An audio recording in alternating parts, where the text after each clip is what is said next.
नमस्कार। दिव्य ज्योतिष परामर्श केंद्र में आप सभी लोगों का हृदय से स्वागत है। प्रिय मित्रों, आज मैं आप सभी लोगों के समक्ष एक बहुत ही सूक्ष्म परंतु महत्वपूर्ण विषय पर चर्चा करने के लिए आया हुआ। जैसा कि आप सभी लोग जानते हैं, कोई भी व्यक्ति जब समस्याग्रस्त होता है, समस्याओं से जूझ रहा होता है, रोग, रिपु, ऋण इत्यादि इत्यादि परेशानियां उसके जिंदगी में बढ़ जाती हैं, जीवन में सफलता का कोई मार्ग नजर नहीं आता है, तब वह व्यक्ति किसी ज्योतिषी के पास अपने जन्म विवरण को लेकर के जाता है और अपने कुंडली का विश्लेषण करवाता है।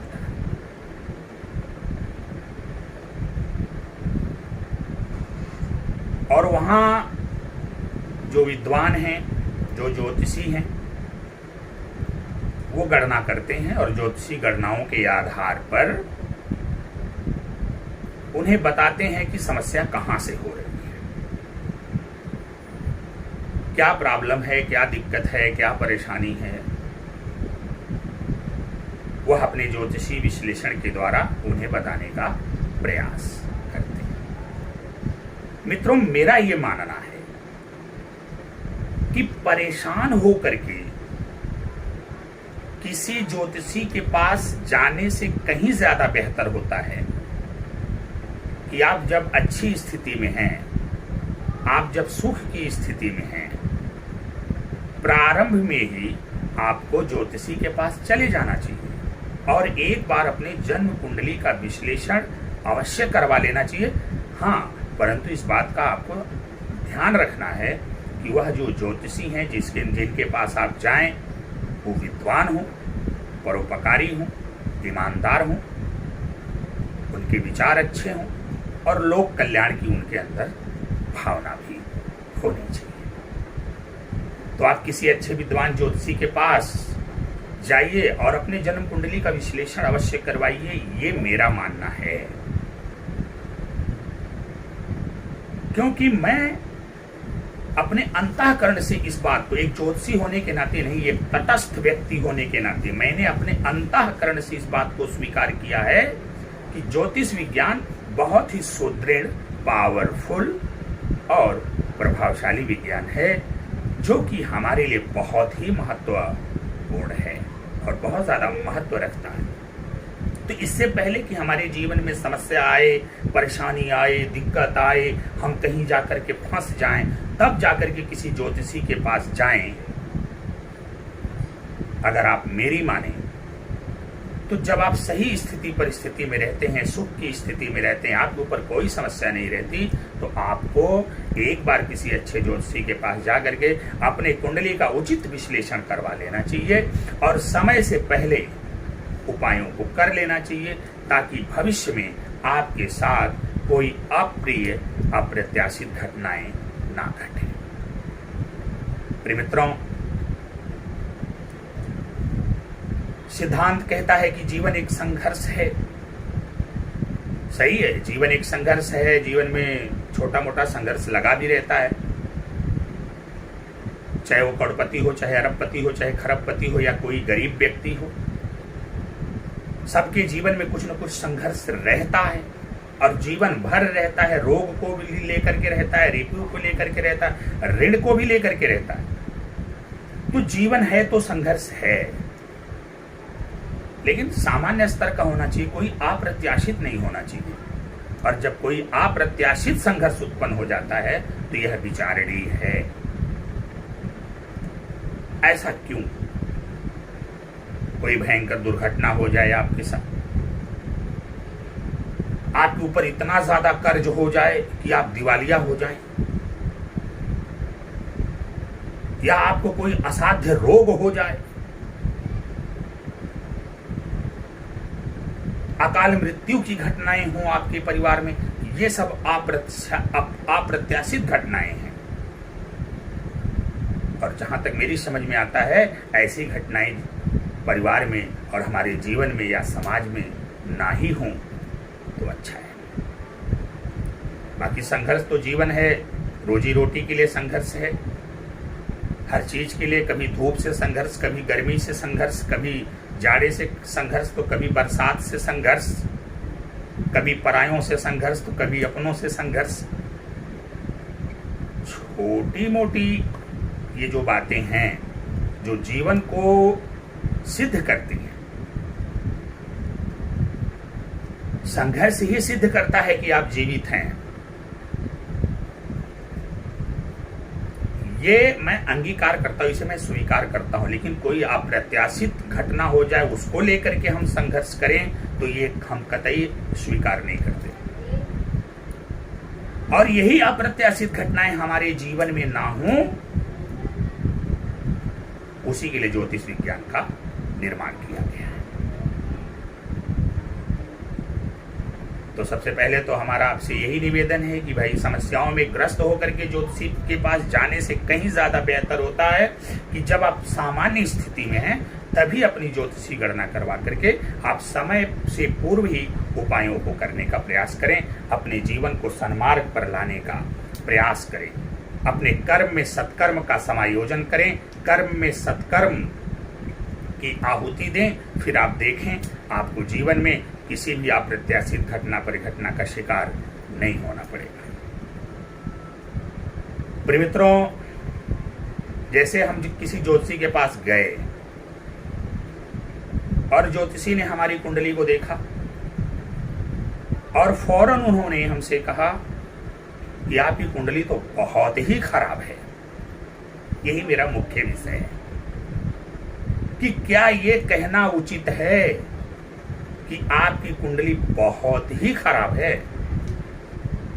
क्या कुंडली भी अच्छी खराब हो सकती है?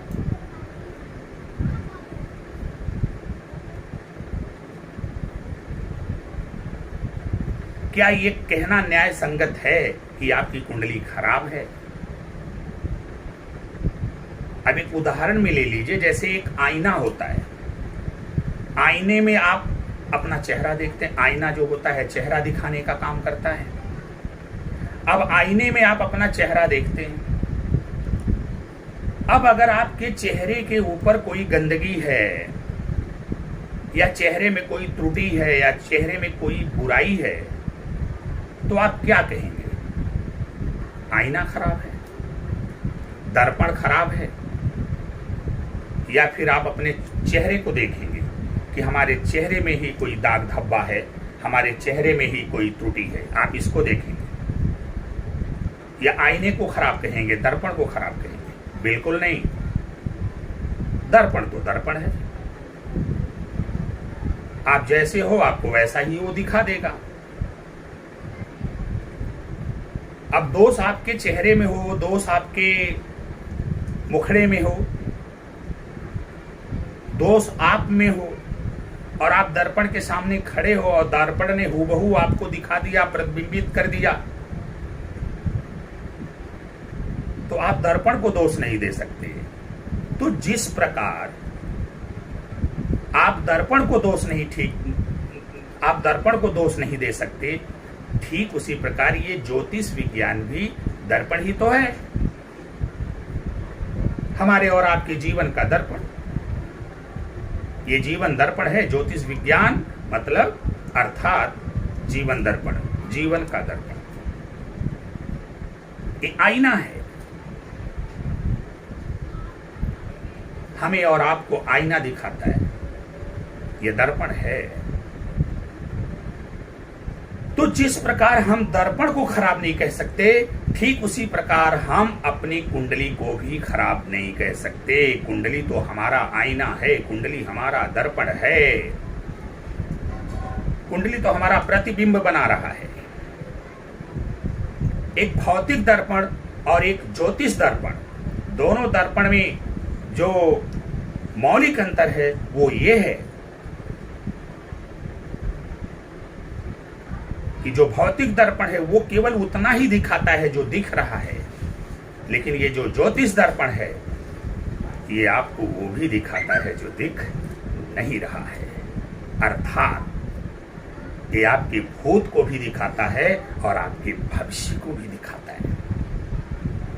ये ज्योतिष दर्पण की विशेषता है। ये आपके प्रारब्ध को बताता है कि आपका प्रारब्ध कैसा रहा है, और ये आपके फ्यूचर को भी बताता है, आपके भविष्य को भी बताता है कि आने वाले दिनों में आपका भविष्य कैसा होने वाला है। प्रिय मित्रों, इसलिए मैं इस बात से बिल्कुल भी सहमत नहीं हूं कि किसी की कुंडली को देखा जाए और फिर ये कह दिया जाए कि आपकी कुंडली तो खराब है। कुंडली दर्पण है, कुंडली आईना है। अब आईने और दर्पण को खराब ना ही कहा जाए तो बेहतर होगा। कुंडली खराब नहीं है, दर्पण खराब नहीं है। तो फिर सवाल ये उठता है कि कुछ लोग जो होते हैं वो, उनकी जो कुंडली होती है वो विशेष प्रकार की होती है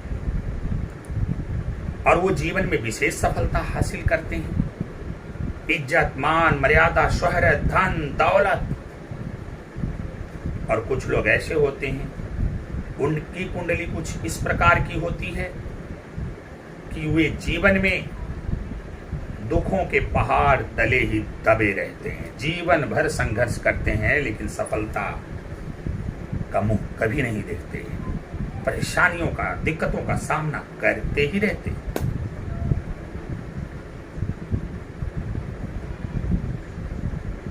आखिर क्यों? उनकी कुंडली में ग्रहों की स्थिति क्यों ऐसी हो गई कि उनका जीवन सुखमय हो गया, और इनकी कुंडली में ग्रहों की स्थिति क्यों कुछ इस प्रकार की हो गई कि इनका जीवन दुखमय हो गया, जिसको आम बोलचाल की भाषा में ज्योतिषियों ने बड़ी आसानी से कह दिया कि आपकी कुंडली अच्छी है और आपकी कुंडली खराब है। मैं इस बात से सहमत नहीं हूं, लेकिन फिर भी मान लेते हैं एक मिनट के लिए, चलिए फला व्यक्ति की कुंडली अच्छी है और फला व्यक्ति की कुंडली खराब है। क्यों? आखिर क्यों? ये कुंडली खराब दिखा रही है, ये कुंडली अच्छा दिखा रही है। दरअसल कुंडली का जो निर्धारण होता है ये आपके प्रारब्ध के आधार पर होता है।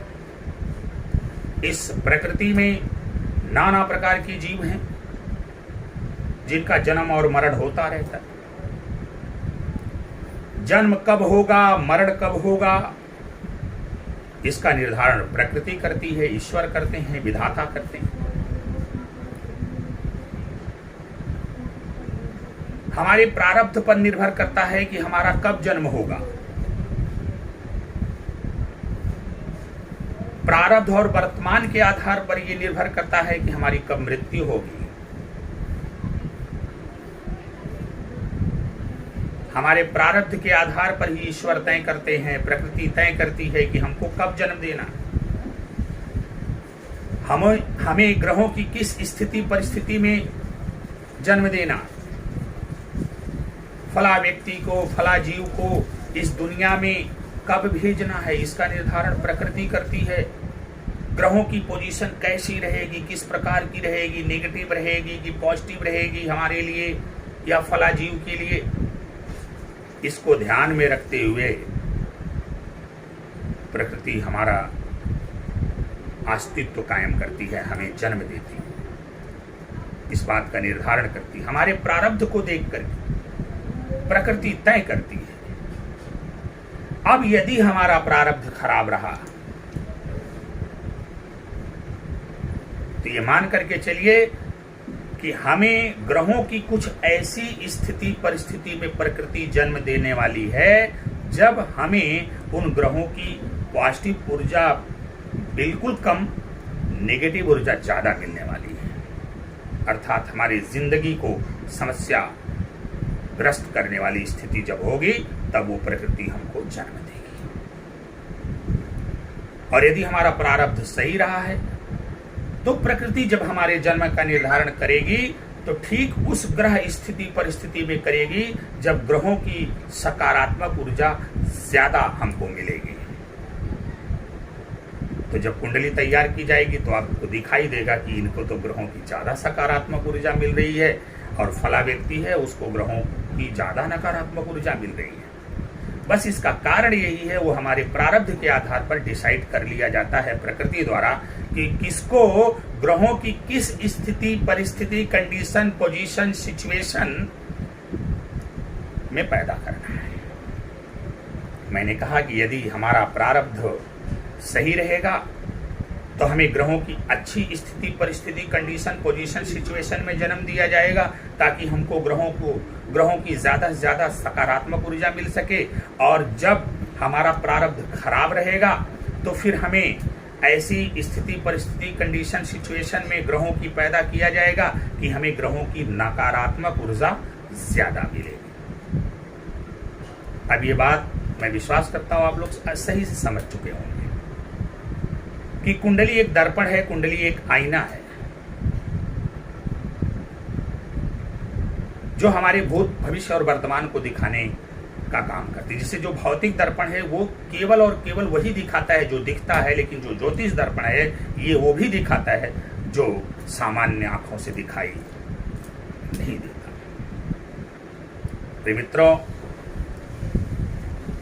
तो यदि हमारी कुंडली में हमें ग्रहों की नकारात्मक ऊर्जा ज्यादा मिल रही है जिसकी वजह से हमारा जीवन अस्त व्यस्त है, डिस्टर्ब है, हम रोग रिप ऋण इत्यादि से परेशान हैं, हमें सफलता नहीं मिल पा रही है, सफलता के मार्ग बंद हो गए हैं, मार्ग प्रशस्त नहीं हो रहा है, इसका मतलब ये हुआ कि हमारा प्रारब्ध जो है वो खराब रहा है और हमें अपने प्रारब्ध को सही करने का प्रयास करना चाहिए।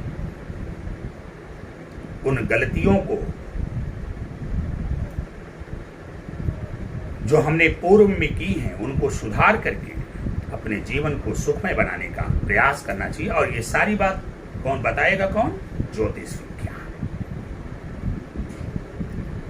इसलिए मैं बार बार कहता हूं कि समस्याग्रस्त होकर के कुंडली दिखाने से कहीं ज्यादा बेहतर होता है कि आप सुख की स्थिति में हैं, समस्याग्रस्त नहीं हैं, तब कुंडली दिखवा लीजिए, ये ज्यादा सही काम होगा। मित्रों,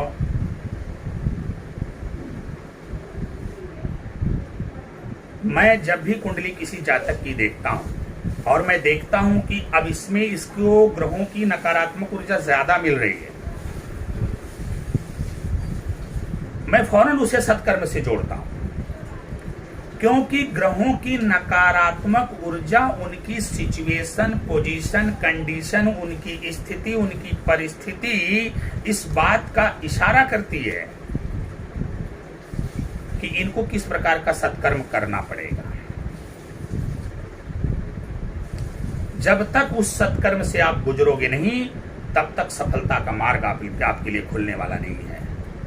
आप लाख प्रयास कर लो, जिंदगी खत्म हो जाएगी, लेकिन सफलता का द्वार आपके लिए खुलेगा नहीं। ये सफलता का द्वार तभी खुलेगा जब आप जान पाओगे कि आपको कौन सा सत्कर्म करने के लिए इस दुनिया में भेजा गया है, जिससे कि आप अपने प्रारब्ध को सुधार सकें। और इस बात को समझाने का काम ज्योतिष विज्ञान करता है। यदि किसी व्यक्ति की कुंडली में ग्रहों की स्थिति परिस्थिति ऐसी है कि उसको नकारात्मक ऊर्जा ज्यादा मिल रही है, उसे ज्यादा संघर्ष करना पड़ रहा है, वह अपने जीवन से तंग आ चुका है, उसके घर में अप्रत्याशित घटनाएं बहुत सारी हो रही हैं, तो उसे डरने की आवश्यकता नहीं है। आप किसी योग्य ज्योतिषी के पास जाइए, उसे अपनी कुंडली दिखवाइए और हाथ जोड़ करके पूछिए कि हे गुरुदेव, मुझे सन्मार्ग दिखाइए। निश्चित रूप से आपको सत्कर्मों से जोड़ा जाएगा, आपको सन्मार्ग पर चलाया जाएगा। और जैसे ही आप अपने जीवन को सत्कर्म से जोड़ेंगे, आप देखेंगे कि ग्रहों की जो नकारात्मक ऊर्जा आपको परेशान कर रही थी, अब धीरे धीरे वो सकारात्मकता में बदलना शुरू करेगी और आपका जीवन सुख, समृद्धि, खुशहाली एवं सफलता के मार्ग पर अग्रसर होता चला जाएगा। इसलिए यदि आप किसी ज्योतिषी के पास गए और कुंडली को आपने दिखवाया और किसी ज्योतिषी ने कह दिया आपकी कुंडली बहुत ही खराब है, तो आपको डरने और भयभीत होने की आवश्यकता है ही नहीं, क्योंकि मैं कुंडली को खराब मानता ही नहीं। कुंडली को खराब मानने का मतलब हो गया प्रकृति और ईश्वर के ऊपर सवाल उठा देना, और कम से कम ये मेरे सामर्थ्य में नहीं है। हाँ, यदि आप समस्याग्रस्त हैं, परेशान हैं, दिक्कत है, तो तुलनात्मक रूप से आप देख सकते हैं कि फला व्यक्ति बहुत खुशहाल है, उसका जीवन बहुत आगे जा रहा है, लेकिन हम बहुत पीछे हैं। तो इसमें आपका और उसके प्रारब्ध का फल है। उसका प्रारब्ध अच्छा था इसलिए उसका जीवन अच्छा जा रहा है, आपका प्रारब्ध खराब है इसलिए आपका जीवन खराब जा रहा है। और ये जो निगेटिव ऊर्जा आपको ग्रहों द्वारा मिल रही है, ये ईश्वर द्वारा, प्रकृति द्वारा दिया गया संकेत है, एक आईना है, एक दर्पण है, जिसमें आपको समझाने का प्रयास किया गया है कि आपको फला सत्कर्म करने पड़ेंगे, आपको इन सन्मार्गों से गुजरना पड़ेगा। जब तक आप ये सत्कर्म नहीं करेंगे, ये दान पुण्य इत्यादि कर्म नहीं करेंगे, सत्कर्म से नहीं जुड़ेंगे, तब तक जीवन में आपको सफलता नहीं मिलेगी। इसलिए आपको डरने की आवश्यकता नहीं है कि कुंडली खराब है, ऐसा कह के रोने की और माथा पीटने की आवश्यकता नहीं है। यदि कुंडली से आपको नकारात्मक ऊर्जा ज्यादा मिल रही है, यदि कुंडली में बैठे हुए ग्रह आपको सही फल नहीं दे रहे हैं, तो इसका मतलब वो आपको सत्कर्म से जोड़ना चाहते हैं। आप सत्कर्म से जुड़ जाइए और फिर देखिए किस तरह से आपके सितारे बुलंद हो जाएंगे, आपका जीवन जो है सुख, समृद्धि और खुशहाली और सफलता के मार्ग पर अग्रसर होता चला जाए।